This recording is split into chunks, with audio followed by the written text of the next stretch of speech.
pag tinignan mo siya, para siyang ilaw. Di ba? Tapos, ang perfect ang nose, perfect lips, perfect eyes, perfect everything.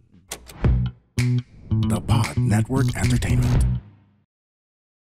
Hello and welcome to, hopefully, a perfect, if not near perfect, edition of Best 10 Bets. Ako po ang imperfect na si Butch Francisco. Kasama ko ang feeling perfect na si Leo Katigbak. Nako, actually, pag nagsasabi ng ganyan si Butch, it's the opposite that he means. Hindi naman. Hindi naman. Tigilan mo ko. Okay, Tigilan kasi best friend Leo, Oh. nung Meron ka na naman kailangan sa akin, ano? Mamaya na. Wala ba akong appointment? Sige. Okay. Hindi kasi ganito. Yes. Di ba gumawa na tayo ng mga listahan ng most beautiful people, basically actresses, no? Sa show business, no? Pero ngayon, kasi merong beautiful pero iba yung imperfect ang muka. Yun talagang perfect, yung or near perfection. Well, kahit pa paano mo sabihin, it's still going to be subjective. It is. Pero, Because anong kasabihan? Beauty is in the eye of the beholder. Pag sinasabi natin na perfect na mukha, ang simplest definition yan, literally, hindi yan naghahanap ng anggulo. Kahit saan mo tingnan, pero buhay yung lahat ng nasa listahan ko. Salamat naman. Kasi inaaway mo ako lagi. Naman. No, pero ang sa akin kasi, I also go for a more classic look. And when I say it's a more classic look, it's a look that regardless of what time period, what time era or whatever, they will always look good. Kaya modern ang itsura niya o turn of the century ang itsura niya. So, my list tends to gravitate towards more classic, iconic look. Sige, para na kayo nanood ng trailer ng Best 10 Bets. Pero sa akin, magugulat kayo sa aking listahan. Okay. So, Sige. this is a male and female. Yes. And then also, I have to clarify here kasi anong araw, nung panahon mo, pinaka-latest ngayon na beauty standard, dapat ang muka hugis bigas. Oo. Yun. Nagbabago-bago talaga eh. Okay. Okay. At number 10 ko, ito ang perfectong muka. Janine Gutierrez. Dito kay Janine Gutierrez, yung lips niya, nakuha niya kay Roman Christopher, but mas pino. Mas naging feminine. Kaya sa kanya, bumagay talaga. In fact, it adds to her sexiness. Yung, kasi di ba parang, yung di ba kaya nga marami nagpapa-Angelina Jolie lips? Di ba? But the rest of her is really good. Di ba? Pero sa akin, I wouldn't put her on my list. I'm not saying na hindi maganda si pero for me, si Janine, ang pinakamaganda sa kanya pag naka-diretsong harap siya. Okay. So, yung sa akin lang, yun lang naman yung pinaka-basic kong definition eh. Na kahit paano mo ikutin yung muka, pantay-pantay yung appeal. To me, frontal ang niya, ang pinakamaganda niya. Number 9, si Donnie Pangilinan, Happy, and James Reid. Donnie, okay. Donato, di ba? And Donnie got the best features, and I mean the best features ng Nepomuceno, Pangilinan, De La Cueva, Laksa. Si Donnie kasi parang pa-oval and yet pa-squarish. So, parang nakuha niya yung parang the best yung shape. Kasi nga, not too masculine na brusco. Pero parang nagkaroon ng yung medyo na soft na bagay sa pagiging mati ni Idol. James Reid, what can I say about James Reid? Pretty. Hindi siya handsome. Pretty face, 'di ba? Pero 'di ba yung pero bagay na bagay on screen. Meron kasi pretty face kasi may mga lalaki talagang i-describe mo kaya nga may pretty boys, 'di ba? In the same manner, si Imelda, maganda pero Imelda Marcos. But I think the perfect description para kay Imelda Marcos, she is a handsome woman. You get me? Oo. So ganun ang dati kasi si Imelda may pagka ay mga medyo yung mga features niya matigas ng konti. Pero pag pinagsama mo, maganda. I agree with you on Donnie Pangilinan. I don't agree with James Reid. Because, Si James Reid may angulo siyang hindi ganun ka... he's good looking. Yeah. There's no doubt about that. But there are angles where he's better looking than parang ano yan eh. Pwede mag-upisa ka ng profile tapos mag-half ka, magpo-frontal ka, mag-half ka, magpo-profile ka. To me, my definition of a perfect face is kahit paano mong ikutin yun, pare-pareho yung dating nun. Si Donnie actually pasok doon eh. From Okay. my perspective. Si James, meron siyang mas maganda, parang si Janine. To me, the best angle ni James is pag nakadiretso. The moment na umaanggulo siya ng konti, parang, hindi, tsaka parang depende yata sa tulog niya. Minsan hindi nagpapantay mata. oo nga. Pero yun nga, to me, yun yung nakaka-affect doon sa how I would rank them. But, pero kahit ano pa sabihin mo, willing na willing mo makapagpalitan mo ka sa kanya. Oy, hindi naman natin, hindi naman kasi ganda o gwapo ang pinagtatalunan dito because I think everybody on our list will be considered some of the best looking in the industry. Number 8. Si Alden Richards. Okay. Ito, dun sa Pulang Araw, hirap na hirap silang gawin siyang mukhang gusgusin, mukhang madungis kasi nga lumalaban na siya sa giyera. At kahit ano pang galing ng kanila production designer na si Edgar Litao, nahihirapan sila kasi naguhumayaw pa rin yung kagwapuhan kahit na putikan mo ang muka. Lumalabas talaga eh. 5 beses siyang sumali sa Family Feud. Of course, 5 beses din siya natalo. Pero tanggap naman niya yon.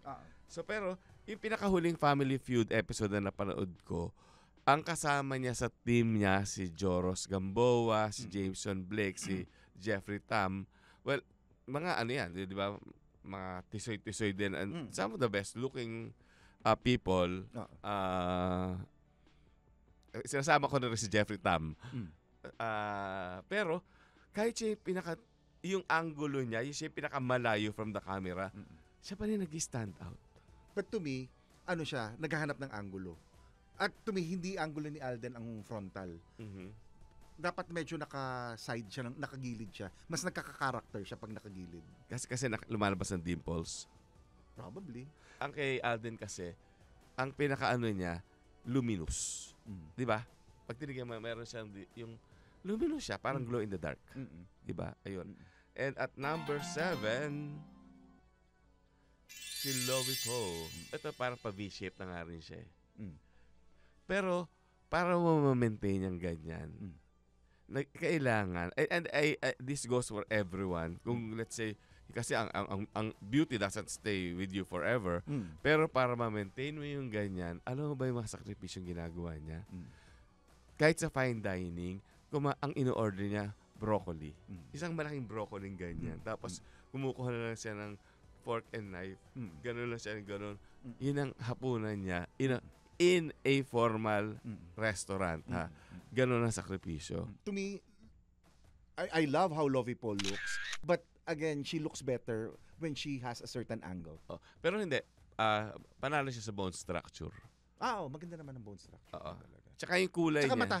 Ang ganda ng mata niya. Tsaka yung kulay niya, hindi yung talaga yung typical na matapang na mistisa. Correct. Ang ganda ng shade. And at number 6, Marian Rivera. According sa mga nakausap kong mga dermatologists, actually, okay. hindi, seriously. Wow. Nasa dermatologist na tayo. Okay. Pina-assess ko siya. Pina-assess. Okay. Did I say assist? No. They assisted me dito para i-assess. Okay. Ang sa kanya lumabas, ano siya, pang European standards. Well, maybe because she's Castilian. So yun. Pero, okay, siguro yung generation ngayon, medyo hindi na nila kilala si Charito Solis. But, si Charito Solis, talaga, in her time, alam mo yung incandescence. Incandescent si Charito Solis. Yung parang, di ba, may ilaw na incandescent, di ba? Yung, nag-i-emit talaga ng glow, yung ilaw, from within. Ah. After Cherito Solis, wala na naging ganon until Marian Rivera came along. Pag tinignan mo siya, para siyang ilaw. Di ba? Tapos, ang perfect ang nose, perfect lips, perfect eyes, perfect everything. Yun. At number 5, Bel Mariano. Hindi oval ang face, pero yung the nose is not really that perfect, pero well integrated with the rest of her face. Maganda ang mata, maganda ang lips, di ba? So, pasok na rin siya. So, kasi kung ano man yung kakulangan niya, nako-compensate na iba pa niyang facial features. Kaya, siya ang number 5 ko. Ang number 4, si Heart Evangelista. Ano mo, ito aminin ko. Nung nag-uumpisa siya, hindi naman ako nagagandahan sa kanya. Parang cute lang siya. Kaya lang kasi syempre ang babae, habang tumatanda, habang nagkakaedad, mas gumaganda eh. Di ba? Nakasama ko na siya sa, mag-co-host kami for 2 years. So every Saturday, nakikita ko siya. Doon ko na-realize, ang ganda palang babae nito. Ibang kahit nakatunga, kasi di ba minsan maraming waiting. Nakatunga nga lang yan, pero maganda pa rin siya, tumunganga. Siya, I guess ako, the best way to describe her, she's the perfect Asian face. Di ba? Kasi Asian, di ba? Pero I'm sure may halong Caucasian yan. Pero ang mas naging prominent. But doesn't matter. Yeah. Kahit nasabihin mong lahat naman may halo eh. But it doesn't matter kung may halo o ano. Ang inahabol mo lang naman nun is your definition of beauty. Patagal lalo siyang gumaganda. Ko, si Loisa Andalio. Perfect siya for ano to? Perfect siya for mga commercials kasi para siyang chameleon. Nagbabago-bago ang itsura niya. Pero again, ito talaga yata yung parang near perfection na. Yan ang pwede kong sabihin sa kanya. Kaya ayun, she is in my number 3. Okay. 2. Liza Soberano. I just have to share this with you. Alam mo, noon merong isang grupo na hanggang ngayon operational, very active, Paris-based, yung IMCAS, ang acronym siya for this I have to read. International Master Course on Aging Science. Nag-organize sila ng World Dermatological Congress. Pinaka-recent study nila, kasama si Liza Soberano sa one of the perfect faces all over the globe. At ang mga pumili niyan ay mga foreign doctors, mga plastic surgeons, dermatologists, na hindi siya kilala. Naghanap na lang talaga sila sa internet. Talagang a thorough study of the most beautiful faces all over the world. Siya ngayon ang isa sa listahan. Nasa listahan ko rin si Liza. Sa totoo lang, I think it's best for her to go naked. I mean, yung naked face. I mean, okay. Di ba, in-encourage nga siya to join mga beauty contest. Kasi siya yung, I say, naked face kasi kahit walang makeup, ang ganda. And number 1, parang Christine Hermosa. Again, going back to the IMCAS, yung World Dermatological Congress sa Paris 2016. Siya yung kauna-unahan na Pilipinang lumabas na napili nila bilang isa sa pinakamaganda perpektong muka sa buong mundo. She may not even be aware of this. Kahit si Liza Soberano, I think, is not aware. But Christine Hermosa and Liza Soberano are in the list. Isipin naman, Christine Hermosa, 41 years old, ganyan itsura, just gave birth to her 6th child. Ang ganda pa rin. Yung pusa ko nga after several births, pangit ang itsura ng pusa ko Di ba? Tapos ito, anim ang anak. Mm-mm. Tapos ganyan ang itsura, ganyan kaganda, di ba? Wala na ako masasabi. Siya yung pinakamaganda talaga. And that concludes my list of the most perfect or near perfect faces in show business. Okay.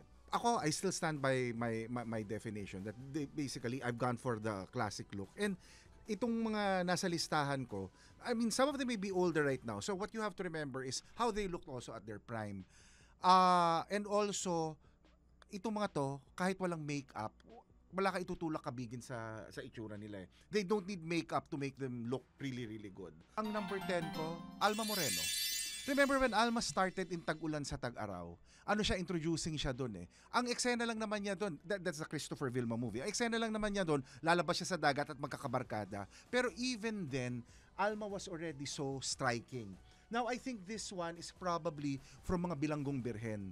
Now, mga Bilanggong Birhen, pag nakita mo, kaya si Alma mahal ng camera dati eh. Kahit saan mo siya tingnan na anggulo, wala siyang pangit na anggulo. At ang mukha niya, napakaamo, but it exuded so much sensuality. And I think that was something that Alma took with her for the pretty much 3 decades na halos hindi nagbago completely ang itsura ni Alma. So now, tumanda na lang si Alma. But you know, when Alma at her prime, Alma was perfect. In fact, sabi nga, nung araw, ito, sabi ni, may shooting sila, tapos dumalaw si Aimee Marcos. Parents, this is your cheat code to understanding your gamer kid. This is Keri Kita, Guide for Non-Gamer Parents. I'm Ray. And I'm Joey. Hardcore gamers, hardcore parents. Let's learn from each other. Dito, Keri Kita.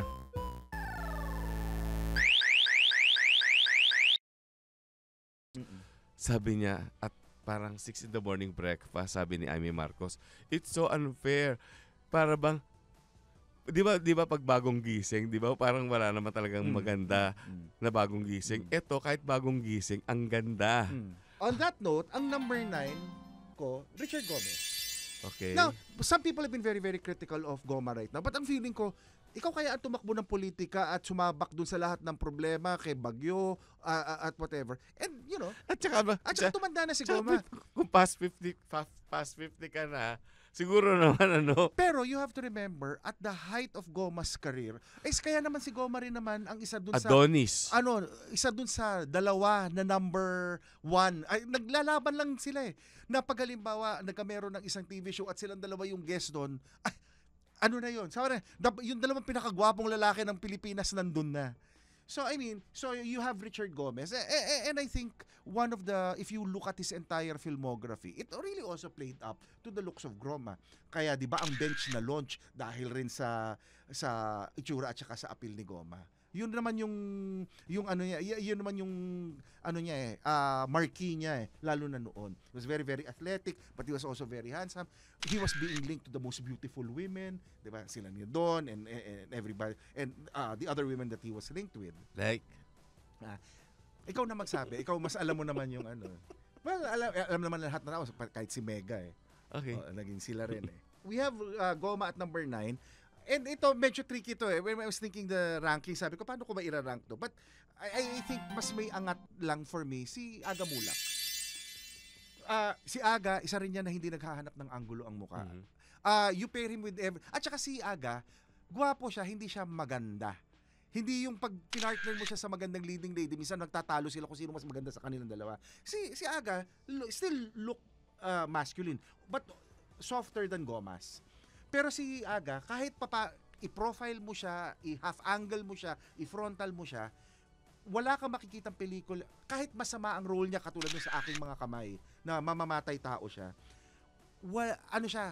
papangitin mo siya, walang flaw ang mukha ni Aga. I think pag sa mga mulak, pwedeng it's safe to say na pinakamaganda sa mga mulak sa babae, si Amalia. Correct. Sa lalaki, si Aga na. Actually, si Amalia, dapat ilalagay ko sa listahan ko, pero lagi mo pinipilit gusto mo buhay So, hindi ko isinama si Amalia sa listahan. Naman, wag na tayo magpa-seance dito. Sige. Ang number 7 ko, Isa Calzado.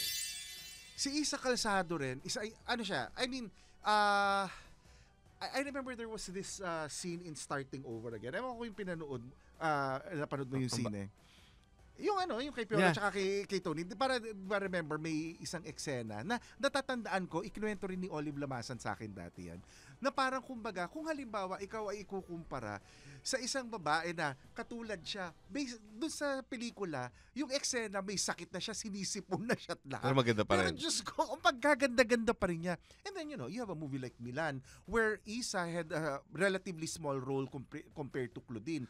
Pero my God, the moment she came on screen, ang lakas-lakas ng presence niya. Ang ganda-ganda And to niya think, talaga. ang karakter niya noon, she was a wreck. Correct. Di ba? Correct. Oh. So, kaya si Isa, ang sarap niyang panoorin. Mag-pictorial siya and whatever. And Isa without makeup is beautiful. Pero totoo ba na ang problema lang sa kanya ng mga cinematographer dahil napaka-deep set eyes niya, ang hirap niyang ilawan kaya lang Pwede. siya shadow. Pwede. Oo. Pero ano yun that's already like a technical issue when you're... Okay. when Actually, you're- kaya di ko siya sinama kasi nga, ang alam ko may narinig akong ganun ng mga cinematographers na gandang-ganda sa kanya pero nahihirapan silang ilawan siya. Kasi ako Okay. katulad si Isa, pag halimbawa kaharap ko siya, may seem nga impolite na minsan nakatingin lang ako sa kanya, baka feeling niya, ano ka ba? Ba't ka tingin lang ng tingin? Ang ganda-ganda ni Isa eh.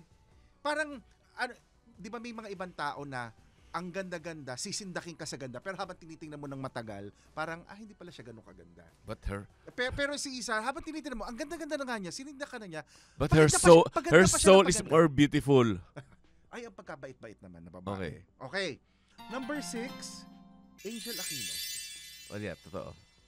Si Angel rin, maging kontrabida, mukha siyang gusot, mukha siyang nakakaaway lang, mukha siyang inape o ng ape. Ang ganda ni Angel. And ang anak ni Angel maganda rin eh. Magaganda rin. Kaya lang minsan yun yung feeling mo na pag nakita mo si Angel, parang ang taas-taas nung standard. Parang kahit gaano kaganda yung anak mo, parang, kung ganito naman yung level ng hahabulin mo, parang, you will always be compared in an unfair fashion. Kasi, and Angel is actually one of the nicest people. Of course. She's very gracious, she's very, very generous. But my God, with a face like She's that, glorious. yeah, she's glorious. I've actually worked with her in F and in Us Girls, which were shows of Studio 23. Si Angel, nakikita ko yan na walang ka-makeup. Sabi ko, Oy Angel, ano ba ginagawa mo dyan sa mukha mo, dyan sa balat mo? Sabi niya, wala, naghilamos lang ako ng tubig at saka ng sabon. And to Sabi think, ko, wala ka nilalagay. Sabi niya, wala, sabon lang at saka alam mo tubig. kung ano sikreto niya? Di ba yung sa F-tattoo sila? Yung iba kumakain sa mga fancy restaurant, yung mga isaw sa kanya pinapakain, di ba? Naalala mo? Correct. Palay ko yung street food. Ay, secret niya. O yun ang kanya beauty secret. Kasi di ba, sabi ko parang unfair.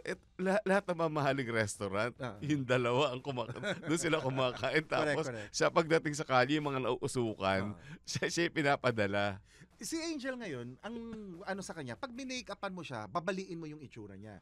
So you want her to look fierce, you want her to look different and whatever. The makeup will take care of it. Or- But without the makeup, Or my God, she's so ginawa mo siya matanda sa Laro sa Baga, Oh, di ba? tama. Maganda pa rin siya. Oo. Ang number 5 ko, Piolo Pascual. Okay. Si Piolo isa, at saka si Piolo, universal ang appeal ng pagkagwapo niya. I remember there was one time na may nagkwento sa akin, nag-apply sila ng visa sa US Embassy. And I think Piolo had just applied for Di ba siya American citizen? well, he was but the consul was raving about how handsome Piolo was. So, I don't know what his business... Alam ba ng consul artista siya? I think so. Kasi yung nag-a-apply taga-ABS nung visa nila. Oo. For some, napag-usapan lang nila si Piolo. At saka si Piolo, gawin mo siyang modern ng itsura, gawin mong makaluma, yung parang Ibarra.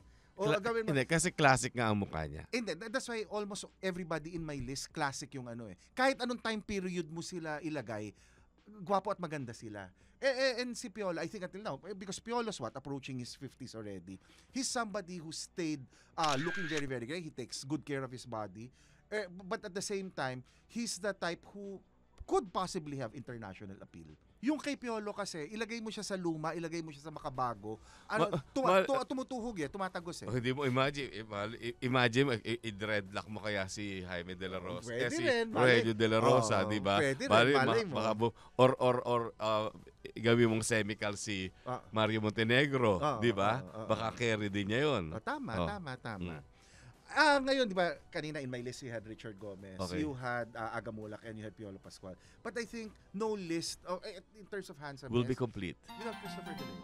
That's why si Boyet, I think for 4 decades, he lorded it over. Yung mga naging anak nga niya, naging leading lady na niya eh.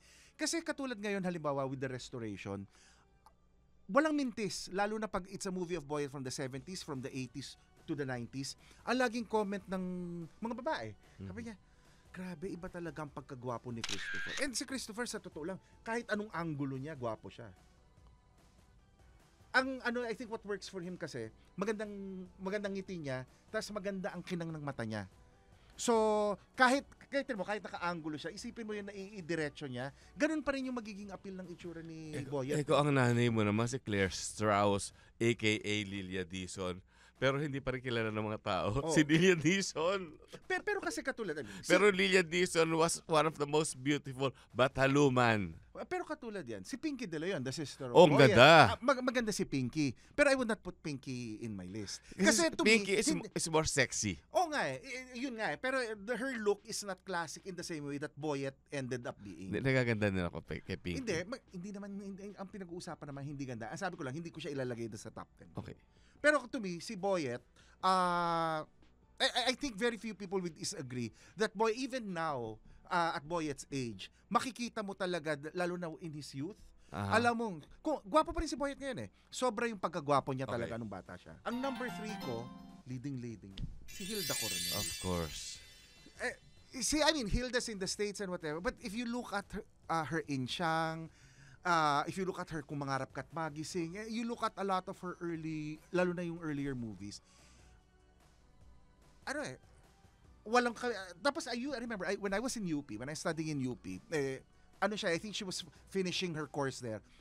So, Susan Reed. Hindi ba sa Merinol siya?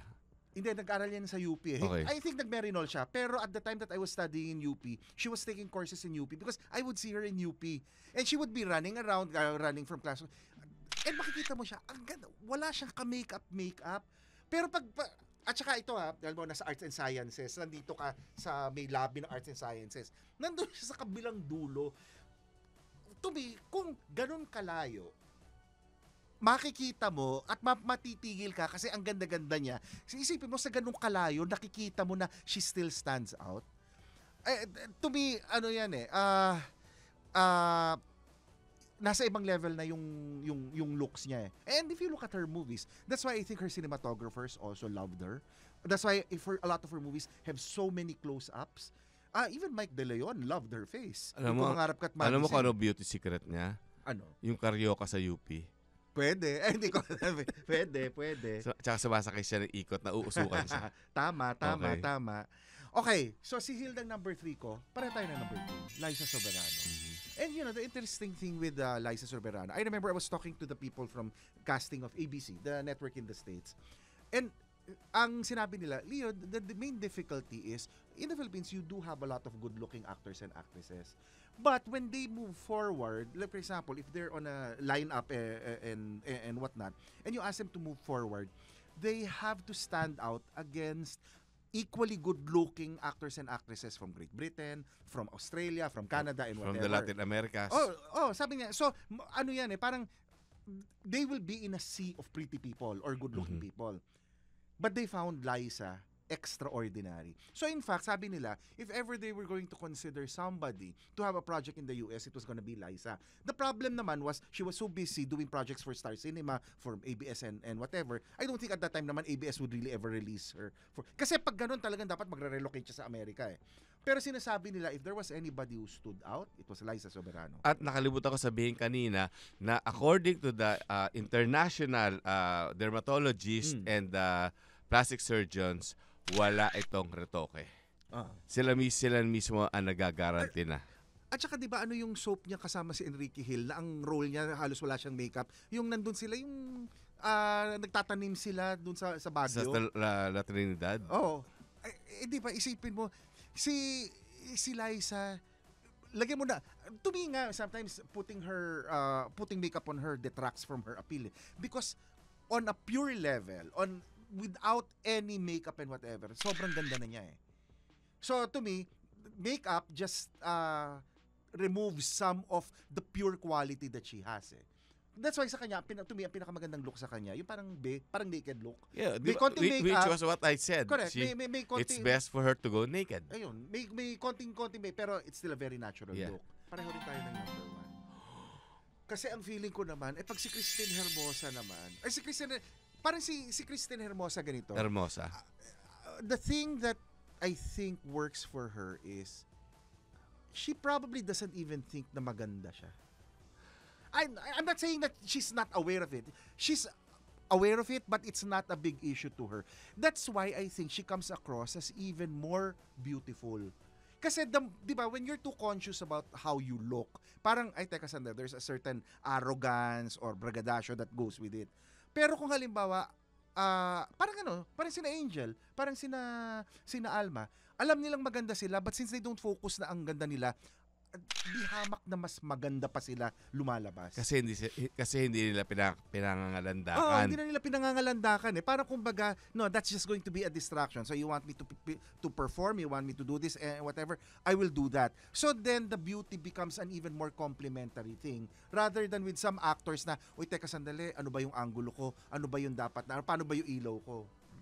Pero biro mo, ang pangalan niya talaga bagay na bagay sa kanya. Hermosa. Ibig sabihin maganda. Okay. Natatanda ako nga dati, minsan hindi naman ako talaga nanonood ng mga soap ng ABS sa hapon. Yung Prinsesa ng Banyera, pinanood ko dahil sa kanya eh. Isipin mo, di ba? May planggana siya, at saka na ang role niya doon hindi naman mayaman. Ang pagkaganda-ganda pa rin talaga ni Christine. Kaya ang mga problema sa mga geto artista, ang hirap papangitin pagka yung if the role calls for it, di ba? Tama. Yeah. Tama. Kaya ang feeling ko nga, di ba, si Oyo Boy, parang sabihin, lahat kayo, parang neck nyo. Ako ang minahal ni Christine. At ako ang naging ama ng lahat ng kanyang mga anak. Pang-anim na anak. So with that, those are the lists of Butch and myself. Butch list, I think, is really more contemporary. Mine really, I went with Mas classic. maganda nga kasi mas nag-compliment ka, di ba? Correct. Parang yung akin, for my generation, yung isa yun, from your generation. Tama. Di ba? Okay. So and kaya with that, I hope you I hope we perfected our list. Yes. And I hope you enjoy the list, and you probably have your own lists also. Yeah. And it will be interesting to see kung ano rin yung mga pangalan na lumabas. Kasi for sure, pwedeng may mga na-miss out rin kami. Dun sa mga namatay na, marami ring maganda. Actually, mas marami dun. Kasi katulad sa akin, to me, a classic LVN na maganda is Tessie Quintana. Ay, oo naman. Kaya lang matagal lang patay. Amalia Fuentes is another one naman from Sampaguita. Yeah, anyway, pero hindi, abangan nyo kami, meron pa kaming bonus list sa aming para sa Spotify. Okay. Pero for now, this is Leo Katigbak. At ako po si Butch Francisco, with a face only a mother can love. And we will be back sa ating next edition of Best 10 Bets. Uy! The Perfect List. Uy! Na-memorya niyo yung title ng show nang hindi nakatingin sa idiot board. Kasi walang idiot board eh.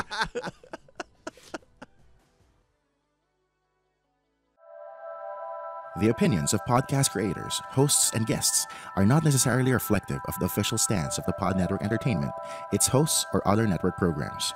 The content created by the people behind the podcast is personal and not meant to harm any religion, ethnicity, group, organization, company, or individual.